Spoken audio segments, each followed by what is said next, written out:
बिस्मिल्लाहिर्रहमानिर्रहीम। इय्याका नअबुदु व इय्याका नस्तईन। 2.7 टॉपिक है हमारा इकोनॉमिक बिहेवियर ऑफ कॉस्ट।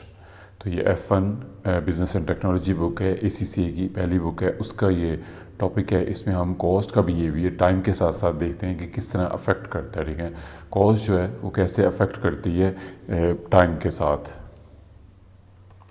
तो सिर्फ क्वांटिटी डिमांडेड का जो जितनी क्वांटिटी मार्केट के अंदर डिमांड की जा रही होती है उसका, या जितनी सप्लाई की जा रही होती है उसका ही सिर्फ सेलिंग प्राइस के साथ रिलेशन नहीं होता, बल्कि आपके शॉर्ट टर्म बिहेवियर कॉस्ट का भी वो भी इम्पेक्ट कर रहा होता है, और आपका लॉन्ग टर्म बिहेवियर जो होता है वो भी इम्पेक्ट कर रहा होता है। लॉन्ग टर्म कॉस्ट का बिहेवियर जो होता है वो भी इम्पेक्ट कर रहा होता है।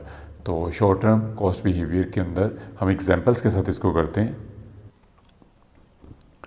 अगर आपके पास एक मशीन है और आप उसके ऊपर 10 लेबर्स को लगा सकते हो, तब 10 बंदों को उसके ऊपर काम पे लगा सकते हो, और आपने उनके उसके ऊपर 5 या 6 लेबर्स को लगाया हुआ है, ठीक है, तो वो आपके पास जो ओवरऑल कॉस्ट होगी इसकी ज़्यादा आएगी, क्योंकि वो मशीन ज़्यादा काम कर सकती है, ठीक है ना, आप उससे कम काम ले रहे हो, ठीक है, इसका मतलब उसकी कॉस्ट ज़्यादा आ रही है, ठीक है ना, आपको बेनिफिट उससे कम मिल रहा है, ठीक है।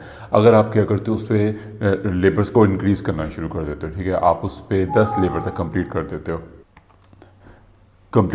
10 लेबर तक, ठीक है। उसके बाद भी आप और भी इसके ऊपर बंदे अगर लगाते रहते हो, 12 कर देते हो, 15 कर देते हो, ठीक है ना, तो मशीन को पहले मशीन बंद होती थी और बंदे नहीं होते थे उस पर ऊपर काम करने के लिए। अब ज़्यादा बंदे हैं और आपके पास मशीन जो है, ठीक है ना, वो आपके पास लोगों को वेट करना पड़ रहा है उसके ऊपर काम करने के लिए, ठीक है ना। तो इस तरह भी लेबर कॉस्ट इंक्रीज़ कर जाएगी, तो ओवरऑल आपकी कॉस्ट जो होती है वो इंक्रीज़ कर देगी, ठीक है। तो लॉ ऑफ डायमेंशनिंग रिटर्न है इसमें, ठीक है ना, कि जैसे जैसे चीज़ मतलब इकोनॉमिक्स का रूल है, जब आपको प्यास लगी हो तो आप पहला गिलास पीते हो तो वो आपकी तकरीबन 80% प्यास को ख़त्म कर देता है। नेक्स्ट पियोगे तो आपके पास 10% 15% और ख़त्म हो जाएगी। नेक्स्ट पियोगे तो आपके पास पॉजिटिव सारी ख़त्म हो जाएगी, उसके बाद आपको नेगेटिव शुरू हो जाएगी, ठीक है ना, आपकी डिज़ायर नेगेटिव शुरू हो जाएगी, मतलब आपको वॉमिटिंग स्टार्ट हो सकती होती है। तो आपको जितनी नीड होती है सिर्फ उतनी ही करनी होती है। तो हर गिलास जो होता है पहला मैक्सिमम बेनिफिट देता है, उससे बाद कम बेनिफिट मिल रहा होता है, उसके बाद उससे कम बेनिफिट मिल रहा होता है, ठीक है। इसी तरह जब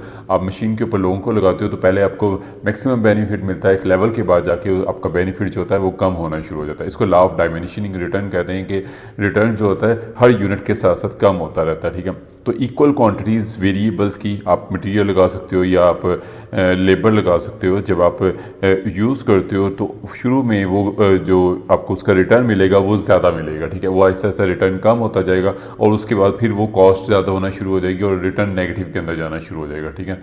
तो ये आपके पास ग्राफ से भी इसको शो किया गया है, ठीक है ना, और ये एग्जांपल भी जो मैंने बोली थी उसी से रिलेटेड है, एफिशिएंसी की मशीन से जो रिलेटेड थी वो है आपके पास। और इसके बाद आपके पास है ये law of dimensioning return, average cost आपकी वाई एक्सिस के साथ है और आउटपुट आपके एक्स एक्सिस के साथ है, ठीक है। अगर आप शुरू में आउटपुट कम बना रहे हो और उसके बाद आपकी वो कॉस्ट ज़्यादा लग रही है, जैसे जैसे आप आउटपुट इंक्रीज़ करना शुरू कर दोगे, आपकी जो फिक्स कॉस्ट होती है वो ज़्यादा नंबर ऑफ़ यूनिट्स के ऊपर डिवाइड होना शुरू हो जाएगी, ठीक है। एक लेवल पे आके यहाँ पे आके आपकी मैक्सिमम कॉस्ट जो एवरेज कॉस्ट होती है वो मैक्सिमम कम हो जाएगी, ठीक है। और उसके बाद अगर और इसके ऊपर आप इसको कंट्रोल करने की कोशिश करते हो, ठीक है ना, और इसके ऊपर लेबर जो मैंने एग्जांपल दी थी वो लगाते हो, तो फिर आपकी कॉस्ट इंक्रीज़ करना शुरू कर देगी, ठीक है ना, और ओवरऑल आपकी कॉस्ट फिर ऊपर को बढ़ जाएगी, ठीक है।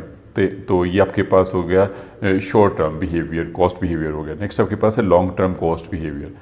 तो इसमें आपके पास आ जाता है डिसइकोनॉमीज ऑफ स्केल्स, ठीक है, मतलब जब आप एक चीज़ को नहीं स्टार्ट करते हो, ठीक है ना, तो आपको उसके बारे में आइडियाज़ नहीं होता, नॉलेज नहीं होता, तो आपकी कॉस्ट उसके ऊपर एक्स्ट्रा लग रही होती है। जैसे ही आप उसको बड़ी मकदार के अंदर, ज़्यादा मकदार के अंदर बनाना शुरू कर देते हो तो आपकी कॉस्ट आहिस्ता आहिस्ता उसके ऊपर कम लगना शुरू हो जाती है, आपको लर्निंग अफेक्ट आना शुरू हो जाता है इसके अंदर।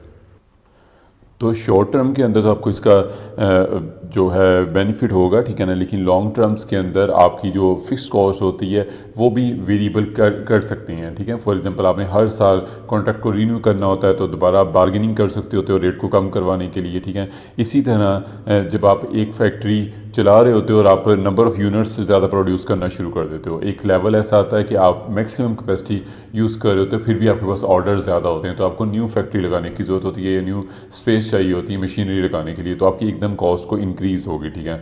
तो उससे भी आपको बेनिफिट, उससे एकदम कॉस्ट इंक्रीज़ होगी, फिर आप Aahista Aahista number of units बढ़ाते रहोगे, तो फिर आपके पर यूनिट कॉस्ट जो होती है वो गिरना शुरू हो जाएगी, ठीक है। तो इसका भी जो कर्व है वो सेम उसी तरीके से जिस तरह की लॉन्ग टर्म्स की है, शॉर्ट टर्म्स की है, ये लॉन्ग टर्म की भी सेम उसी तरीके से, ठीक है ना। ये एवरेज कॉस्ट आपकी वाई एक्सिस के साथ है और आपकी आउटपुट जो होती है वो आपकी एक्स एक्सिस के साथ होती है। तो लॉन्ग टर्म आपके पास है एवरेज टोटल कॉस्ट, ये शुरू में आहिस्ता आहिस्ता कम होती जाती है, जैसे जैसे इकोनॉमीज़ ऑफ स्केल आती है, आप ज़्यादा प्रोडक्शन शुरू कर देते हो, तो नंबर ऑफ़ यूनिट्स जो होते हैं वो फिक्स कॉस्ट को ज़्यादा डिवाइड कर रहे होते हैं, उसके बाद एकदम वो इंक्रीज़ करना शुरू कर देते हैं, ठीक है। जब आप न्यू फैक्ट्री हायर करते हो या न्यू चीज़ कोई न्यू मशीनरी हायर करते हो, नई स्पेस लेते हो, तो उसका रेंट जो होता है, उसकी कॉस्ट जो होती है वो इसको इंक्रीज़ कर देती है।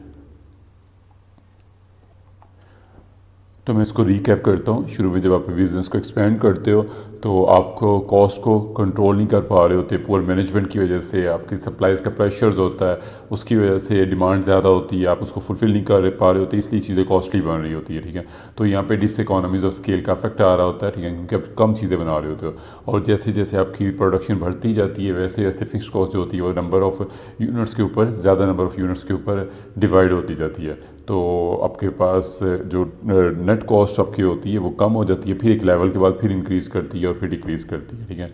तो hope you like the video, kindly subscribe it, thanks, अल्लाह हाफिज़।